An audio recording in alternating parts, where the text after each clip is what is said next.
the past videos, I have been sharing some fragments from my mental health journey, but for this video, I think I need to be a little bit more linear for it all to make sense and tell you the whole journey that I have been on for the last 3 years.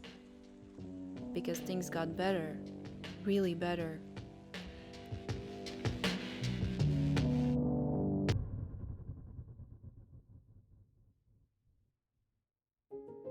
I started my therapy back in December of 2021. For years, I have been living with high-functioning depression and anxiety. Feeling like I could throw up any minute was my default state. Usually, I was just pretending that everything was fine, but at work, I wanted to run away all the time. And at home, I just wanted to stay in bed and do nothing. I felt useless. I had developed severe migraines, body aches, and constant nausea. I started failing at work, and I could not sleep. My body was giving out because it had reached the boiling point. Migraines were the reason I ended up at the doctor's office, and afterwards at a psychotherapist's office. This is where my healing journey began. I switched to part-time at my work and started going to therapy every single week. That was basically my only focus.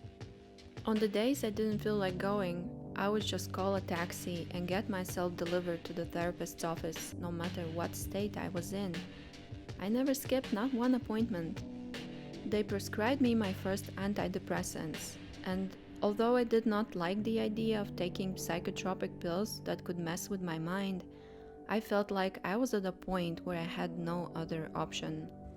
It took a while to figure out which antidepressants were right for me, but eventually, they changed everything for the better. The first year of therapy was still quite depressing, and at times chaotic. I was really struggling at work.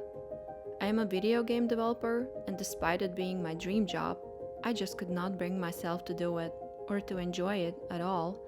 I felt stuck in a nightmare loop. Every day was the same. After trying several antidepressants like Prozac, Brintellix, and Zoloft, and going through all of their side effects, I tried Wellbutrin. It took effect in about 2 weeks or so, and I could not believe the way I was feeling.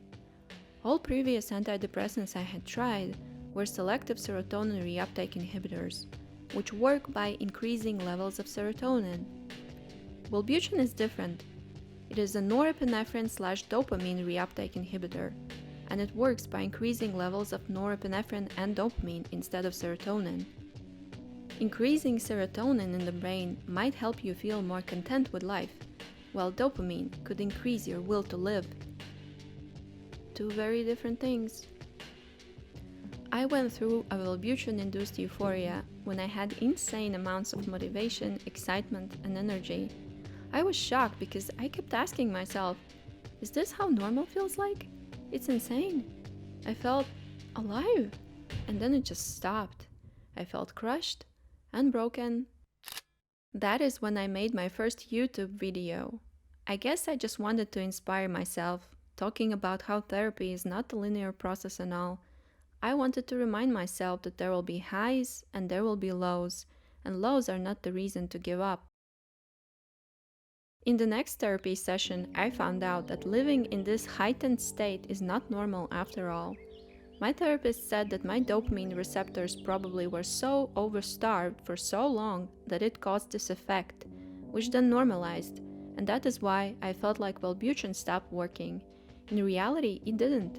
It slowly kept intensifying my feelings on all levels.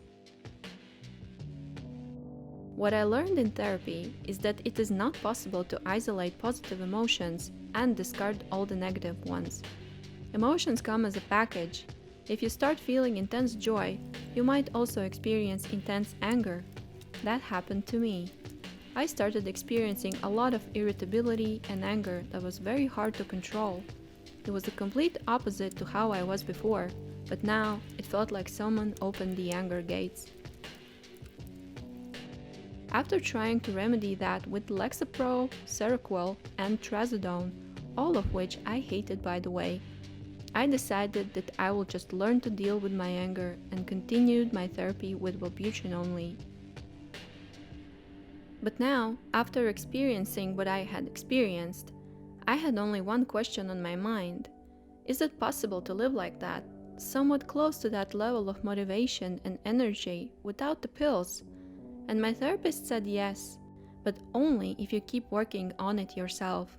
Only if you learn the habits and thought patterns that reinforce the production of healthy dopamine and you keep at it all your life, you will feel that will to live.